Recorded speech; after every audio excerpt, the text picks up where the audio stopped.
Well, it is very different than the TV series Rome because it's set, almost, 1,500 years in the future.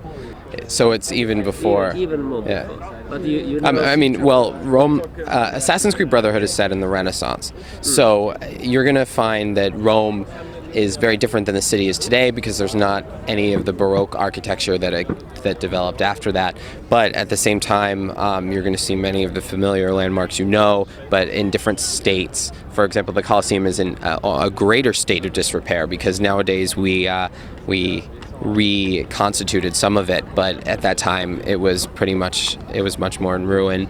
And but stuff like the Pantheon, for example, has the bronze cover over the door, and the loggia, which is now gone.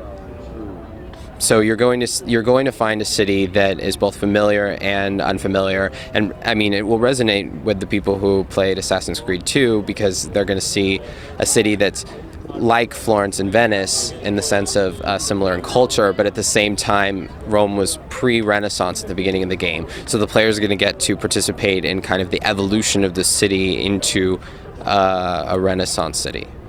Well, for example, in the Colosseum, we have a passion play written in the 1500s. That you're going to get to experience while you're infiltrating the Colosseum. So as Ezio, you're climbing in over the top of the Colosseum, and below you is this play, and it is very similar to what you would have seen at that time period. Passion plays were performed historically in the Colosseum at that time. So you're going to find that. At the Pantheon, you're going to see the stalls of the market that was there at that time period, which is now no longer there. You're going to have access to all these other sites like the Domus Aurea, Nero's Golden Palace that's under the Baths of Caracalla that hadn't been discovered at that time. Ezio is going to rediscover them, and basically we're playing all over Rome. I mean, you will see all of these places with no tourists around you the way that they were in the Renaissance, and Ezio is interacting with them and infiltrating them and finding hidden things on them. In some ways, yes, our combat system is much more about aggressiveness than it used to be, more defensive based. But in other ways, no, because we've added the horses to the cities. For example, horses are now allowed in cities. And so in Rome, you're going to see people on horseback, and there are all these moments where, you'll run into a pagan party and you'll assassinate someone and you'll escape the party, you'll swim across the river, you'll get out and there will be a guy playing a lute right in front of you, and then you'll see someone on a horseback like trotting by you, and there's this moment of, wow, I'm really in this other setting, after this escape, exactly as it would be in reality if you did that. So the ambiance of the city has only gotten richer. I mean, in terms of the pace of the game, I think you're going to find that it's up to you as the player, that you're going to get to play the moments as fast or as slow as you want. And there's so many things to do in the game other than the main missions that you really set the pace. I mean, that's part of interactive, an interactive experience. It's not a movie. You can't really, do the kind of fast cutting that you would do in Hitchcock, to create a horror or a fast-paced feeling. You have to just let the player set the pace.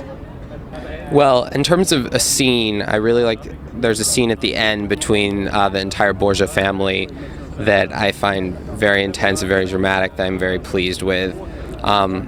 There's also a moment where Ezio expects something from Caterina Sforza, and he kind of puts himself out on a limb a little bit, and then she ends up surprising him by saying something he didn't expect at all. And there's kind of this moment of disconnect, and then in the mission that occurs right after that, you kind of get to see, you get to participate in an expression of kind of Ezio's feelings about that moment. So that's very cool.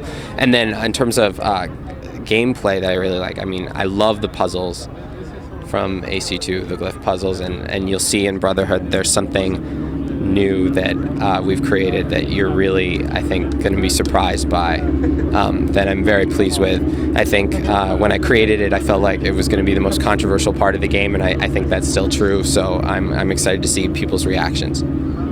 You'll have to wait to hear about that. I don't think we're discussing the PC version right now, but it'll be good, and at the very least, it'll be the full game that you've experienced on the other consoles. But again, you'll have to wait and hear about that.